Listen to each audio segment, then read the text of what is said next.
What would you say is like a common myth, I guess, about the market in China, or what you guys do at Music Info that you would like to debunk, if you would say? Yeah. I think there's still this idea that in China there's a lot of piracy, and that artists, if you send your music there, that it's going to get stolen and you're not going to get paid for it. Where that it's just not true. And or copyrighted music that is used illegally. You look anywhere in the world. Right. The way that it differs from, I guess, the Western world is that to collect your royalties, if you have your music streaming elsewhere, you would have to be a part of a performance rights organization or Right. multiple sound exchange if you want your digital music royalties from your digital music streaming. It was Harry Fox from the if you have your Yeah. cover songs or whatever, and they take care of collecting your money and then divvying out to the artist, Distributing it out. Yeah. divvying out Yeah. to the artist, right? So Right. with digital streaming music in China is that there's no organization like that. So it's Hmm. really controlled by the streaming services. They're the ones that collect the royalties, or from the listeners, and pay Right. it out to the artists. And that's where Right. a service like Musicinfo comes in, is that we collect those royalties and then pay them out to the artists. Right. So if there is piracy happening, it's bad for business. Right.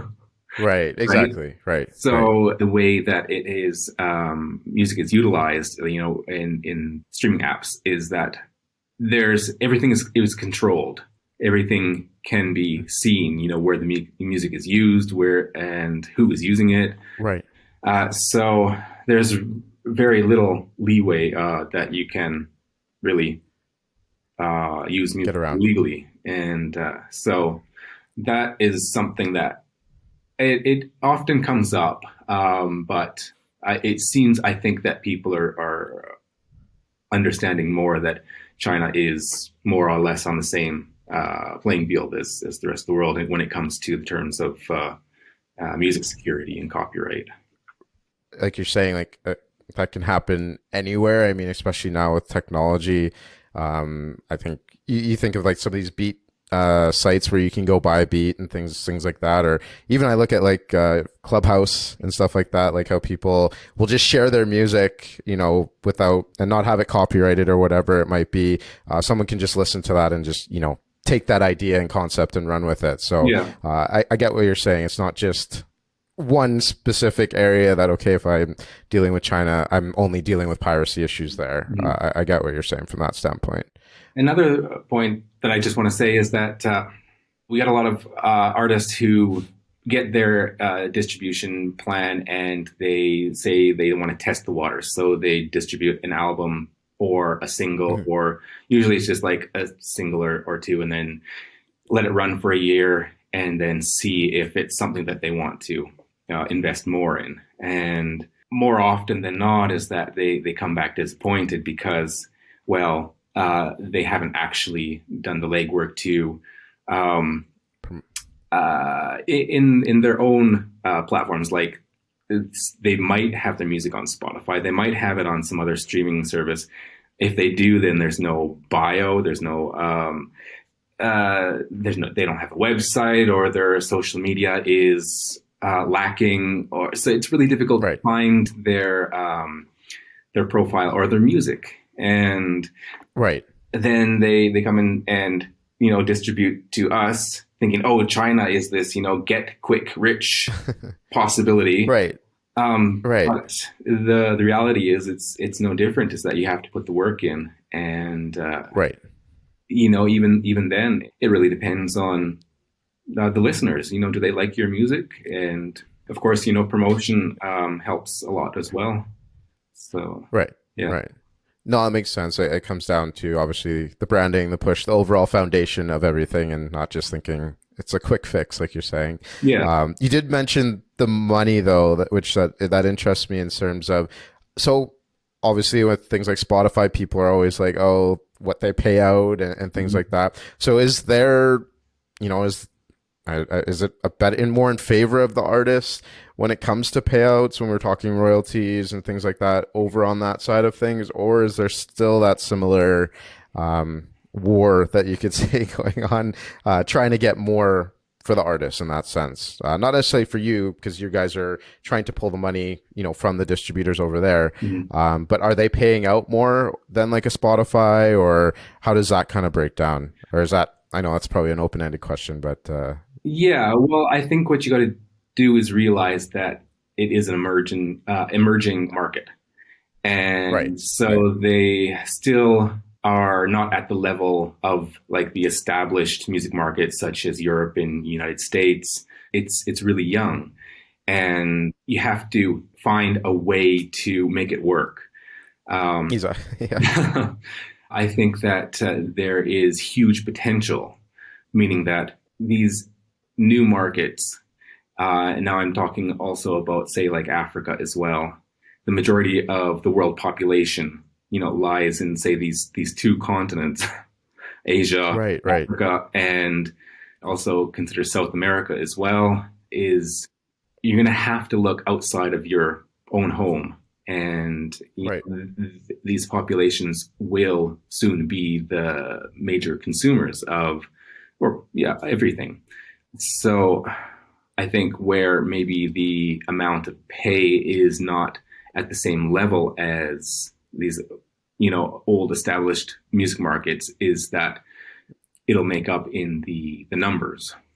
My next question in terms of like your kind of future predictions for those markets in terms of like China, in terms of growth. Because I personally, like, I notice a lot of things that are coming out there. Like, you just kind of stay in your own bubble for me sometimes, Yeah. and you don't notice that. Okay, like you're saying, like in Africa, there's people with millions of followers from there that you probably never heard of. Same with Latin America and all those areas that are growing. So with that, do you think obviously that presents opportunities all around?